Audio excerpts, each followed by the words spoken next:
नमस्कार जय जगन्नाथ समस्त को तो पुणी नहीं आसी आउ गोटे नुआ भिड जोटा कि आप एसएससी सीजीएल नोटिफिकेशन आसी तो 12,200 अधिक वैकेंसी आसी वेरियस पोस्ट माने आपनकर विभिन्न प्रकार पोस्ट रही जो प्लस 3 ग्रेजुएशन आप इलिजिबल रहे वीडियो को शेष पर्यंत देखो डिटेल्स कथा तो आपनकर फॉर्म अप्लाई ऑलरेडी स्टार्ट हो जाए 21 मे रु आपनकर 22 जून पर्यंत एटा आपनकर चलिबो तो आपनकर 18 रु 30 वर्ष किंबा 20 रु 30 वर्ष भीतर आप एटा अप्लाई करिवे कहीं आपनकर वेरियस पोस्ट पई वेरियस एज क्राइटेरिया रही एठी देखि दियो मु जेमति की कहली तुम डेट ऑफ नोटिफिकेशन जोटा कि 21 तारिख को आरंभ हो गलानी एवं लास्ट डेट तुम 22/6 रहउची। तो एठी सब किछि डिटेल्स रे अछि तुमे वीडियो देखि परिबा मु डिस्क्रिप्शन में दे देबी। तुमर जो पोस्ट कथा मु कहली कोन कोन सब पोस्ट रहिछि दरमाटा तुमरो लेवल 8 हिसाब रे हबो जोटा कि 47,600 रु 151,100 टंका भितर रहइबो। तुमर कोन कोन सब पोस्ट रहिछि एठी देखि दियो असिस्टेंट ऑडिट ऑफिसर तुमरो सेंट्रल ग्रेड अच्छी आ गोटे असिस्टेंट अकाउंटेंट ऑफिसर अच्छी तार डिपार्टमेंट कौन अच्छी इंडियन ऑडिट अकाउंटेंट 18 रु 30 वर्ष भीतर एज हो तो सबकि एमती पूरा डिटेल्स अच्छी। तापर असिस्टेंट सेक्शन ऑफिसर अच्छी असिस्टेंट सेक्शन ऑफिसर तुम सेंट्रल अच्छी आ इंटेलिजेंस ब्यूरो अच्छी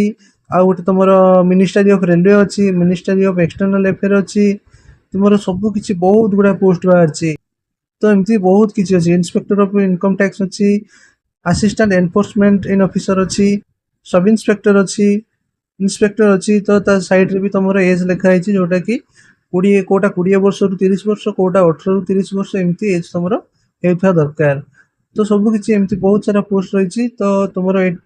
तो वेरियस पोस्ट में वेरियस टाइप दरमा भी रही भल से चेक करूँ नोटिफिकेशन टी आग देखु तापर आपण फॉर्म अप्लाई करेंगे ठीक अच्छे। ये तुम एज रिलैक्सेशन अच्छी एससी एसटी पे 5 वर्ष रिलैक्सेशन ओबीसी पे 3 वर्ष हैंडिकैप्ड पे पूरा 10 वर्ष रिलैक्सेशन रही। अप्लाई चार्ज तुम जनरल ओबीसी ईडब्ल्यूएस पे मेल कैंडिडेट मानक 100 टंका रही वुमेन कैंडिडेट मानक किसी भी ना जीरो एससी एसटी पे भी जीरो पीडब्ल्यूडी पे जीरो एक्स सर्विसमैन मानक भी जीरो अच्छी। सर्ट वीडियो रे कहवा पॉसिबल नुह एत सारा जिनस तो तुम यार पीडीएफ टी को निश्चित भाव में देखो तुम ए दुईटी एग्जाम हम टायर 1 टायर 2